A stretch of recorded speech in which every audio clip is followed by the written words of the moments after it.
కేసీఆర్ గారు దేవుడు, కేసీఆర్ గారు దేవుడు. కానీ కేసీఆర్ గారి చుట్టూ కొన్ని దయ్యాలు ఉన్నాయి. వాళ్ళ వల్ల చాలా నష్టం జరుగుతున్నది.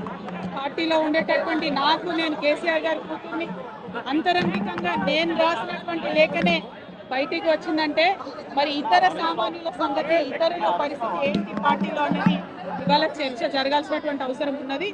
దానికోసమే ఇవాళ నేను మీతో మాట్లాడుతూ ఉన్నట్టుంటే నా బాధ్యత 100% ఈ సమస్యను పరిష్కరిస్తా అని ఫిబ్రవరి 14 నాడు మొదలుపెట్టి మళ్ళీ ఫిబ్రవరి 14 లోపల బీసీల లెక్కలు తేల్చిన ఎస్సీ కులాల వర్గీకరణ మోత్కుపల్లి నరసింహులు గారు సజీవ సాక్షి.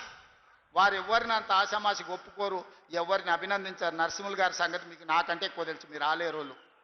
కానీ వారు స్వయంగా అసెంబ్లీకి వచ్చి శాలువ కప్పి తమ్మి ఈరోజు నా మనసుకు ఆనందం కలిగింది. దశాబ్దాల మా కొట్లాట పరిష్కారం చూపించినమని నరసింహులు గారు అభినందించిన మాట వాస్తవం కాదా? ఇవాళ ఎస్సీ కులాల వర్గీకరణ చేసి ఆ చిక్కుముళ్ళని ఇప్పింది ఈ ప్రభుత్వం కాదా అని నేను అడుగుతున్నా. ఇన్ని రకాలుగా రైతులను, మహిళల్ని, విద్యార్థులను, నిరుద్యోగులను, ఉద్యమకారులను, బలహీన వర్గాలను, దళిత వర్గీకరణతో పాటు ప్రతి సమస్యను పరిష్కరించుకుంటా 18 నెలల్లో మనం ముందుకు వెళ్తుంటే 10 ఏళ్ళు రాష్ట్రాన్ని దోసుకున్నాడు. ఇవాళ నువ్వు దిగిపో అని అంటుండు. మిత్రులారా, మీరు ఆలోచన చెయ్యండి. నాకేం లేదు కోరికలు. ఆయనను పట్టుబట్టాలనుకున్నా, పట్టుబట్టినా, పని బట్టినా, పడగొట్టడమే కాదు ఆ కుర్చీలో కూర్చున్నా.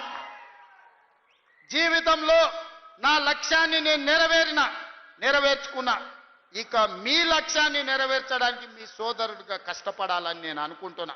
నాకు ఇంకేం కోరికలు లేవు. నన్ను ఇబ్బంది పెట్టినోని, నన్ను జైలు పెట్టినోని ఖచ్చితంగా జైలు నుంచి బయటకు వచ్చిన రోజు ఒక మాట చెప్పిన, తొడగొట్టి చెప్పిన, నేను పడగొట్టే వరకు కళ్ళు ముయ్యను అని చెప్పి పడగొట్టి చూపించిన.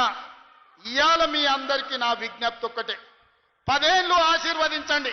ఈ తెలంగాణ రాష్ట్రాన్ని $1 ట్రిలియన్ ఎకానమీగా మార్చి ప్రపంచానికి ఆదర్శంగా నిలబడి బెంగళూరు, చెన్నైయో, ముంబైయో, ఢిల్లీతో కాదు, న్యూయార్క్, టోక్యో, జపాన్ దేశాలతో పోటీ పడే విధంగా తెలంగాణ రాష్ట్రాన్ని అభివృద్ధి పదం వైపు నడిపించే శక్తిని మీరు ఇవ్వండి మిత్రులారా. మీరిచ్చే శక్తితోని మూసీ నది ప్రక్షాళన చేస్తా, రీజనల్ రింగ్ రోడ్డు నిర్మిస్తా, భారత్ ఫ్యూచర్ సిటీని ప్రపంచానికి ఒక గొప్ప నగరంగా అందిస్తా. ఈ రోజు బలహీన వర్గాల పిల్లలు డాక్టర్లు, లాయర్లు, ఇంజనీర్లుగా, ఐఏఎస్లు, ఐపీఎస్లుగా రాణించి ఈ దేశ పునర్నిర్మాణంలోనే మీరు భాగస్వాములుగా ఉండాలి, మీకు బాధ్యత ఉండాలి అనే విధంగా తీర్చిదిద్దే విధంగా నేను ప్రయత్నం చేస్తాం మిత్రులారా. అందుకే ఇవాళ మిమ్మల్ని అందరిని అడగదలుచుకున్నాం. లక్ష్మీ నరసింహస్వామి కాళ్ళ దగ్గర ఈరోజు మనందరం కూర్చున్నాం. ఆ స్వామి సాక్షిగా అభివృద్ధి చేసే శక్తిని ఇవ్వండి. ఈ తెలంగాణ రాష్ట్రాన్ని, ఆగమైన తెలంగాణను మనం పునర్నిర్మించుకుందాం.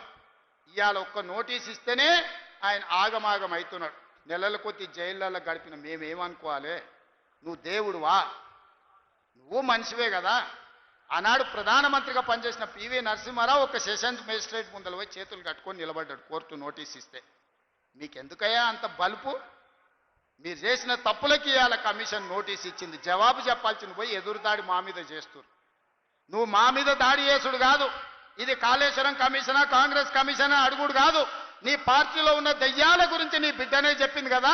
ఆ దయ్యాలు, కొద్ది దయ్యాలు ఎవడో తెలంగాణ ప్రజల్ని ఎట్లా పట్టి పీడిస్తుండ్రో ఇవాళ నీ బిడ్డ అడిగిన ప్రశ్నకు సమాధానం చెప్పమని బీఆర్ఎస్ నాయకులను అడుగుతున్నా. ఇప్పటి నుంచి అది దయ్యాల రాజ్య సమితే తప్ప అది భారత రాష్ట్ర సమితి కాదు, అది దయ్యాల పార్టీ అని మన కార్యకర్తలు ఊరూరాలు చెప్పాలి. ఎవడు కనిపించినా ఒకటే చెప్పారు, అరే దయ్యాలు వచ్చినాయి రా భయ అని. ఇంకా వాళ్ళని పేరు పెట్టి పిలువకారు ఎక్కడ కూడా. కనిపిస్తే చాలు దయ్యాలు వస్తున్నాయని ప్రజలకు చెప్పండి.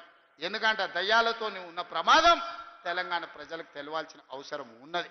అందుకే మిత్రులారా, మళ్ళొక్కసారి చెప్తున్నా, మళ్ళసారి గెలవడానికి, ఆలేరు అభివృద్ధి చేయడానికి మీ సోదరుడికి ఏం మీకు కావాలనో, పరిష్కారం కావాలనో, ఏం అండగా నిలబడాలో మీరు చెప్పండి.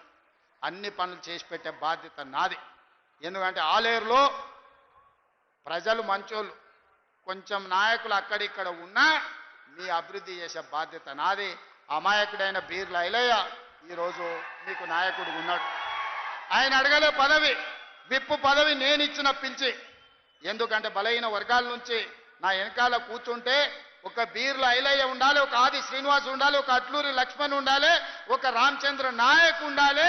బలహీన వర్గాలు నా వెనకాల కూర్చుంటే సభకు నిండుదనం వస్తుందని వాళ్ళందరినీ విప్పులుగా వేసి ఈరోజు మీ ప్రాతినిధ్యాన్ని పెంచే ప్రయత్నం చేస్తున్నాం.